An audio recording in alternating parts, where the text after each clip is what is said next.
ಆಕಾಶವಾಣಿ ವಾರ್ತೆಗಳು. ಓದುತ್ತಿರುವವರು BA ಅಜರುದ್ದೀನ್.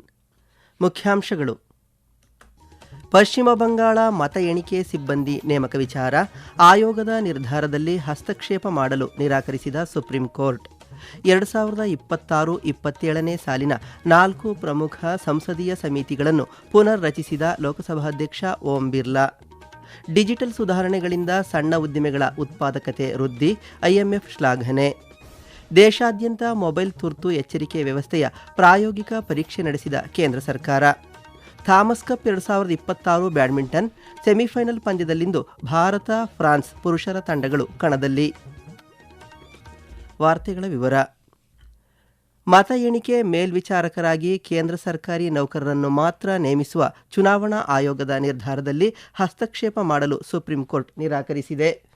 ಕೋಲ್ಕತ್ತಾ ಉಚ್ಚ ನ್ಯಾಯಾಲಯದ ಆದೇಶವನ್ನು ಪ್ರಶ್ನಿಸಿ ತೃಣಮೂಲ ಕಾಂಗ್ರೆಸ್ ಸಲ್ಲಿಸಿದ್ದ ತುರ್ತು ಮೇಲ್ಮನವಿಯ ವಿಚಾರಣೆ ನಡೆಸಿದ ನ್ಯಾಯಮೂರ್ತಿಗಳಾದ PS ನರಸಿಂಹ ಹಾಗೂ ಜಾಯ್ ಮಲ್ಯ ಬಾಗ್ಚಿ ಅವರನ್ನೊಳಗೊಂಡ ಸುಪ್ರೀಂ ಕೋರ್ಟ್ ವಿಶೇಷ ಪೀಠ ಕೋಲ್ಕತ್ತಾ ಉಚ್ಚ ನ್ಯಾಯಾಲಯದ ತೀರ್ಪನ್ನು ಎತ್ತಿ ಹಿಡಿದಿದೆ.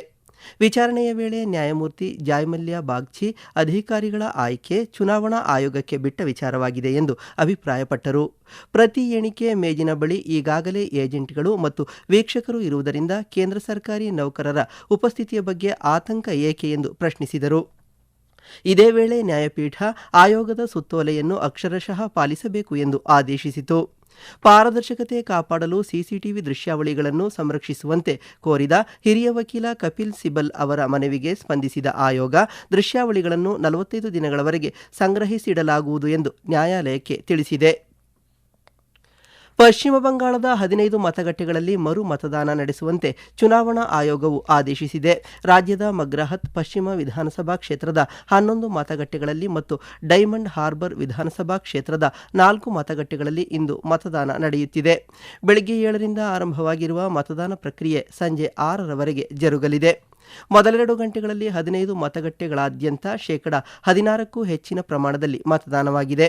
ಕಳೆದ ಬುಧವಾರ ಪಶ್ಚಿಮ ಬಂಗಾಳದ 2ನೇ ಹಂತದ ವಿಧಾನಸಭಾ ಚುನಾವಣೆಯ ವೇಳೆ ಈ ಮತಗಟ್ಟೆಗಳಲ್ಲಿ ಮತದಾನ ನಡೆದಿತ್ತು.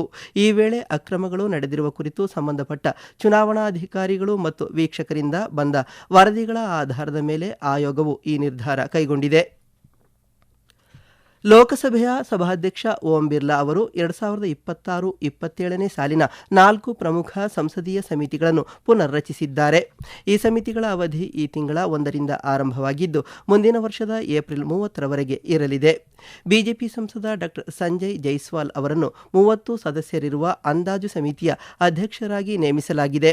ಸಾರ್ವಜನಿಕ ಉದ್ಯಮಗಳ ಸಮಿತಿಯ ಅಧ್ಯಕ್ಷರಾಗಿ ಬಿಜೆಪಿಯ ಸಂಸದ ಬೈಜಯಂತ್ ಪಾಂಡಾ ಅವರನ್ನು ನೇಮಕ ಮಾಡಲಾಗಿದ್ದು, ಈ ಸಮಿತಿಯಲ್ಲಿ ಲೋಕಸಭೆಯ 15 ಮತ್ತು ರಾಜ್ಯಸಭೆಯ 7 ಸದಸ್ಯರು ಇರಲಿದ್ದಾರೆ.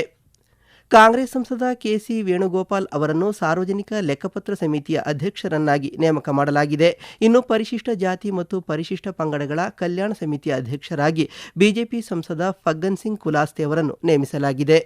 ಭಾರತ ಸಾರ್ವಜನಿಕ ಆಡಳಿತದಲ್ಲಿ ಅಳವಡಿಸಿಕೊಂಡಿರುವ ಡಿಜಿಟಲೀಕರಣ ಪ್ರಕ್ರಿಯೆ ಸಣ್ಣ ಮತ್ತು ಅತಿಸಣ್ಣ ಉದ್ದಿಮೆಗಳ ಉತ್ಪಾದಕತೆಯನ್ನು ಗಮನಾರ್ಹವಾಗಿ ಹೆಚ್ಚಿಸಿದೆ ಎಂದು ಅಂತಾರಾಷ್ಟ್ರೀಯ ಹಣಕಾಸು ನಿಧಿ IMF ತಿಳಿಸಿದೆ. ರಾಷ್ಟ್ರೀಯ ಸಮೀಕ್ಷೆ ದತ್ತಾಂಶ ಆಧಾರಿತ ತನ್ನ ವರದಿಯಲ್ಲಿ IMF 2010ರಿಂದ 15ರ ಅವಧಿಯಲ್ಲಿ ವಿವಿಧ ರಾಜ್ಯಗಳು ಜಾರಿಗೆ ತಂದ ತೆರಿಗೆ ಸಲ್ಲಿಕೆ, ಪರವಾನಗಿ ಮತ್ತು ತಪಾಸಣೆಯಂತಹ ಡಿಜಿಟಲ್ ಸುಧಾರಣೆಗಳು ಉದ್ದಿಮೆಗಳ ಮೇಲಿನ ಹೊರೆ ತಗ್ಗಿಸಿವೆ ಎಂದು ವಿಶ್ಲೇಷಿಸಿವೆ. ಡಿಜಿಟಲ್ ವ್ಯವಸ್ಥೆಗಳಿಂದ ವ್ಯವಹಾರ ವೆಚ್ಚ ಮತ್ತು ವಿಳಂಬ ತಗ್ಗಿದ್ದು ಪಾರದರ್ಶಕತೆ ಹೆಚ್ಚಿದೆ. ಹೆಚ್ಚಿನ ಸುಧಾರಣೆಗಳನ್ನು ತಂದ ರಾಜ್ಯಗಳಲ್ಲಿ ಉದ್ದಿಮೆಗಳ ನಡುವಿನ ಉತ್ಪಾದಕತೆಯ ಅಂತರ ತಗ್ಗಿದ್ದು ಸಂಪನ್ಮೂಲಗಳ ಸಮರ್ಪಕ ಬಳಕೆ ಸಾಧ್ಯವಾಗಿದೆ ಎಂದು IMF ತಿಳಿಸಿದೆ. ಸುಮಾರು 11 ಕೋಟಿ ಕಾರ್ಮಿಕರಿಗೆ ಉದ್ಯೋಗ ನೀಡಿರುವ ಮತ್ತು ಉತ್ಪಾದನಾ ವಲಯದಲ್ಲಿ 35% ಪಾಲು ಹೊಂದಿರುವ ಸಣ್ಣ ಉದ್ದಿಮೆಗಳ ಬೆಳವಣಿಗೆಗೆ ಈ ಡಿಜಿಟಲ್ ಆಡಳಿತ ಪೂರಕವಾಗಿದೆ ಎಂದು ಅಂತಾರಾಷ್ಟ್ರೀಯ ಸಂಸ್ಥೆ ಅಭಿಪ್ರಾಯಪಟ್ಟಿದೆ. ಈ ವಾರ್ತೆಗಳನ್ನು ಆಕಾಶವಾಣಿಯಿಂದ ಕೇಳುತ್ತಿದ್ದೀರಿ.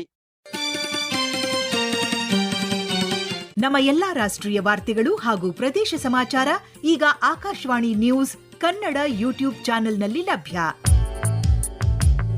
ನಮ್ಮ X ಖಾತೆ ಮತ್ತು ಇನ್ಸ್ಟಾಗ್ರಾಂ ಖಾತೆ ಆಕಾಶವಾಣಿ ನ್ಯೂಸ್ ಕನ್ನಡ.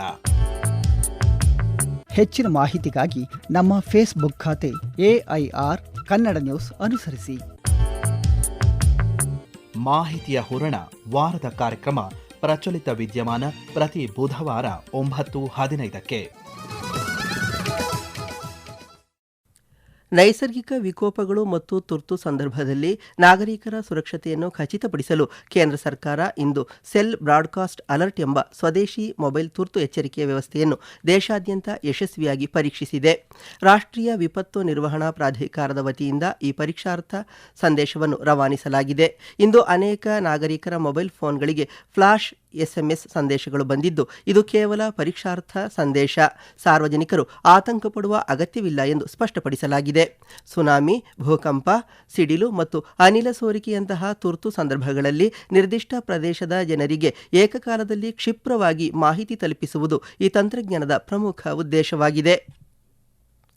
12ನೇ ಅಂತಾರಾಷ್ಟ್ರೀಯ ಯೋಗ ದಿನಾಚರಣೆಯ 50 ದಿನಗಳ ಕ್ಷಣಗಣನೆಯ ಅಂಗವಾಗಿ ಮೊರಾರ್ಜಿ ದೇಸಾಯಿ ರಾಷ್ಟ್ರೀಯ ಯೋಗ ಸಂಸ್ಥೆ ತೆಲಂಗಾಣದಲ್ಲಿಂದು ಯೋಗ ಮಹೋತ್ಸವ 2026 ಆಯೋಜಿಸಿತ್ತು.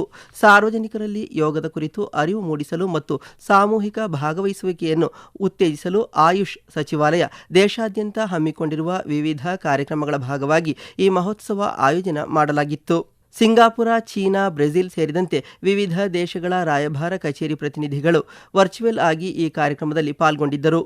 ಕೇಂದ್ರ ಸಚಿವರಾದ ಜಿ ಕಿಶನ್ ರೆಡ್ಡಿ ಮತ್ತು ಪ್ರತಾಪ್ ರಾವ್ ಜಾಧವ್ ಉಪಸ್ಥಿತರಿದ್ದರು. ಒಮಾನ್ ಕೊಲ್ಲಿ ಮತ್ತು ಪ್ರಮುಖ ಸಮುದ್ರ ಮಾರ್ಗಗಳಲ್ಲಿ ಅಮೆರಿಕ ವಿಧಿಸಿರುವ ನೌಕಾ ದಿಗ್ಬಂಧನದಿಂದಾಗಿ ಇರಾನ್ ಸುಮಾರು $4.8 ಶತಕೋಟಿ ತೈಲ ಆಮದನ್ನು ಕಳೆದುಕೊಂಡಿದೆ ಎಂದು ಅಮೆರಿಕ ವರದಿಯನ್ನು ಉಲ್ಲೇಖಿಸಿ ಸುದ್ದಿಸಂಸ್ಥೆಯೊಂದು ವರದಿ ಮಾಡಿದೆ. ಟೆಹರಾನ್ ಮೇಲೆ ನಿರಂತರ ಆರ್ಥಿಕ ಒತ್ತಡ ಹೇರುವುದು ಈ ಕಾರ್ಯಾಚರಣೆಯ ಪ್ರಮುಖ ಉದ್ದೇಶವಾಗಿದೆ ಎಂದು ಅಮೆರಿಕ ರಕ್ಷಣಾ ಇಲಾಖೆಯ ವಕ್ತಾರ ಸೀನ್ ಪಾರ್ನೆಲ್ ತಿಳಿಸಿದ್ದಾರೆ. ಮುಂಬರುವ ಮುಂಗಾರು ಹಂಗಾಮಿನ ಹಿನ್ನೆಲೆಯಲ್ಲಿ ಪ್ರವಾಹ ಮುನ್ಸೂಚನೆ ಮಾದರಿಯ ಕುರಿತು ಚರ್ಚಿಸಲು ಭಾರತ ಮತ್ತು ನೇಪಾಳದ ಪ್ರತಿನಿಧಿಗಳ ಸಭೆ ಕಠ್ಮಂಡುವಿನಲ್ಲಿಂದು ನಡೆಯಲಿದೆ. ಬಿಹಾರದ ಜಲಸಂಪನ್ಮೂಲ ಇಲಾಖೆಯ ಪ್ರಧಾನ ಕಾರ್ಯದರ್ಶಿ ಸಂತೋಷ್ ಕುಮಾರ್ ಅವರ ನೇತೃತ್ವದಲ್ಲಿ ಭಾರತೀಯ ನಿಯೋಗ ಈ ಸಭೆಯಲ್ಲಿ ಭಾಗವಹಿಸಲಿದೆ. ಇದಕ್ಕೂ ಮುನ್ನ ಏಪ್ರಿಲ್ 30 ಮತ್ತು ನಿನ್ನೆ ಕಠ್ಮಂಡುವಿನಲ್ಲಿ ನಡೆದ ಕೋಸಿ ಮತ್ತು ಗಂಡಕ್ ಯೋಜನೆಗಳ 11ನೇ ಭಾರತ ನೇಪಾಳ ಜಂಟಿ ಸಮಿತಿ ಸಭೆ ಯಶಸ್ವಿಯಾಗಿ ಮುಕ್ತಾಯಗೊಂಡಿತು. ಈ ಸಭೆಯಲ್ಲಿ ಜಲ ನಿರ್ವಹಣೆ ಮತ್ತು ಮೂಲಸೌಕರ್ಯಕ್ಕೆ ಸಂಬಂಧಿಸಿದ ಪ್ರಮುಖ ವಿಷಯಗಳ ಕುರಿತು ಉಭಯ ರಾಷ್ಟ್ರಗಳು ಸಹಮತ ವ್ಯಕ್ತಪಡಿಸಿವೆ. ನೋಯ್ಡಾ ಅಂತಾರಾಷ್ಟ್ರೀಯ ವಿಮಾನ ನಿಲ್ದಾಣವು ಜೂನ್ 15ರಿಂದ ವಾಣಿಜ್ಯ ವಿಮಾನಯಾನ ಕಾರ್ಯಾಚರಣೆಯನ್ನು ಆರಂಭಿಸುವುದಾಗಿ ಘೋಷಿಸಿದೆ. ಪ್ರಧಾನಮಂತ್ರಿ ನರೇಂದ್ರ ಮೋದಿ ಅವರ ಉದ್ಘಾಟನೆ ಮತ್ತು ಬ್ಯೂರೋ ಆಫ್ ಸಿವಿಲ್ ಏವಿಯೇಷನ್ ಸೆಕ್ಯುರಿಟಿಯಿಂದ ಅಗತ್ಯ ಅನುಮೋದನೆ ದೊರೆತ ನಂತರ ಈ ಸೇವೆಗಳು ಆರಂಭವಾಗುತ್ತಿವೆ. ಇಂಡಿಗೋ ಸಂಸ್ಥೆಯು ಇಲ್ಲಿಂದ ಮೊದಲ ವಿಮಾನಯಾನ ನಡೆಸಲಿದ್ದು, ನಂತರ ಅಕಾಸಾ ಏರ್ ಮತ್ತು ಏರ್ ಇಂಡಿಯಾ ಎಕ್ಸ್ಪ್ರೆಸ್ ಸಂಸ್ಥೆಗಳು ತಮ್ಮ ಸೇವೆಗಳನ್ನು ಒದಗಿಸಲಿವೆ. ಡೆನ್ಮಾರ್ಕ್ನಲ್ಲಿ ನಡೆಯುತ್ತಿರುವ ಥಾಮಸ್ ಕಪ್ 2026 ಬ್ಯಾಡ್ಮಿಂಟನ್ ಪಂದ್ಯಾವಳಿಯ ಸೆಮಿಫೈನಲ್ ಪಂದ್ಯದಲ್ಲಿಂದು ಭಾರತದ ಪುರುಷರ ತಂಡ ಫ್ರಾನ್ಸ್ ತಂಡವನ್ನು ಎದುರಿಸಲಿದೆ. ಕ್ವಾರ್ಟರ್ ಫೈನಲ್ನಲ್ಲಿ ಚೀನಾ ತೈಪೆ ವಿರುದ್ಧ 3-0 ಅಂತರದ ಜಯ ಸಾಧಿಸುವ ಮೂಲಕ ಭಾರತ ಅಂತಿಮ 4ರ ಘಟ್ಟಕ್ಕೆ ಪ್ರವೇಶಿಸಿದೆ. ಚೆನ್ನೈನ ಎಂಎ ಚಿದಂಬರಂ ಕ್ರೀಡಾಂಗಣದಲ್ಲಿಂದು ನಡೆಯಲಿರುವ ಐಪಿಎಲ್ ಟಿ20 ಕ್ರಿಕೆಟ್ ಪಂದ್ಯದಲ್ಲಿ ಚೆನ್ನೈ ಸೂಪರ್ ಕಿಂಗ್ಸ್ ಹಾಗೂ ಮುಂಬೈ ಇಂಡಿಯನ್ಸ್ ತಂಡಗಳು ಮುಖಾಮುಖಿಯಾಗಲಿದೆ. ಪಂದ್ಯ ರಾತ್ರಿ 7:30ಕ್ಕೆ ಆರಂಭವಾಗಲಿದೆ. ಜೈಪುರದಲ್ಲಿ ಕಳೆದ ರಾತ್ರಿ ನಡೆದ ಪಂದ್ಯದಲ್ಲಿ ಡೆಲ್ಲಿ ಕ್ಯಾಪಿಟಲ್ಸ್ ತಂಡ ರಾಜಸ್ಥಾನ್ ರಾಯಲ್ಸ್ ವಿರುದ್ಧ 7 ವಿಕೆಟ್ಗಳ ಜಯ ಸಾಧಿಸಿದೆ. ಚೀನಾದಲ್ಲಿಂದು ಎಎಫ್ಸಿ 17 ವರ್ಷದೊಳಗಿನವರ ಮಹಿಳಾ ಏಷ್ಯಾ ಕಪ್ ಟೂರ್ನಿಯಲ್ಲಿ ಭಾರತ ತಂಡ ಆಸ್ಟ್ರೇಲಿಯಾ ವಿರುದ್ಧ ಕಣಕ್ಕಿಳಿಯುವ ಮೂಲಕ ತನ್ನ ಅಭಿಯಾನ ಆರಂಭಿಸಲಿದೆ. 2005ರ ನಂತರ, ಅಂದರೆ 21 ವರ್ಷಗಳ ಸುದೀರ್ಘ ಕಾಯುವಿಕೆಯ ನಂತರ ಭಾರತ ಈ ಮಟ್ಟದ ಟೂರ್ನಿಯಲ್ಲಿ ಭಾಗವಹಿಸುತ್ತಿದೆ. ಭಾರತೀಯ ಕಾಲಮಾನ ಸಂಜೆ 5 ಗಂಟೆಗೆ ಈ ಪಂದ್ಯ ಆರಂಭವಾಗಲಿದೆ. ಕೊನೆಯಲ್ಲಿ ಮತ್ತೊಮ್ಮೆ ಮುಖ್ಯಾಂಶಗಳು. ಪಶ್ಚಿಮ ಬಂಗಾಳ ಮತ ಎಣಿಕೆ ಸಿಬ್ಬಂದಿ ನೇಮಕ ವಿಚಾರ, ಆಯೋಗದ ನಿರ್ಧಾರದಲ್ಲಿ ಹಸ್ತಕ್ಷೇಪ ಮಾಡಲು ನಿರಾಕರಿಸಿದ ಸುಪ್ರೀಂ ಕೋರ್ಟ್. 2026-27ನೇ ಸಾಲಿನ 4 ಪ್ರಮುಖ ಸಂಸದೀಯ ಸಮಿತಿಗಳನ್ನು ಪುನರ್ ರಚಿಸಿದ ಲೋಕಸಭಾ ಅಧ್ಯಕ್ಷ ಓಂ ಬಿರ್ಲಾ. ಡಿಜಿಟಲ್ ಸುಧಾರಣೆಗಳಿಂದ ಸಣ್ಣ ಉದ್ದಿಮೆಗಳ ಉತ್ಪಾದಕತೆ ವೃದ್ಧಿ, ಐಎಂಎಫ್ ಶ್ಲಾಘನೆ. ದೇಶಾದ್ಯಂತ ಮೊಬೈಲ್ ತುರ್ತು ಎಚ್ಚರಿಕೆ ವ್ಯವಸ್ಥೆಯ ಪ್ರಾಯೋಗಿಕ ಪರೀಕ್ಷೆ ನಡೆಸಿದ ಕೇಂದ್ರ ಸರ್ಕಾರ. ಥಾಮಸ್ ಕಪ್ 2026 ಬ್ಯಾಡ್ಮಿಂಟನ್ ಸೆಮಿಫೈನಲ್ ಪಂದ್ಯದಲ್ಲಿಂದು ಭಾರತ ಫ್ರಾನ್ಸ್ ಪುರುಷರ ತಂಡಗಳು ಕಣದಲ್ಲಿ. ಇಲ್ಲಿಗೆ ವಾರ್ತಾ ಪ್ರಸಾರ ಮುಕ್ತಾಯವಾಯಿತು. ನಮ್ಮ ಮುಂದಿನ ವಾರ್ತಾ ಪ್ರಸಾರ ಈ ಮಧ್ಯಾಹ್ನ 2:30ಕ್ಕೆ.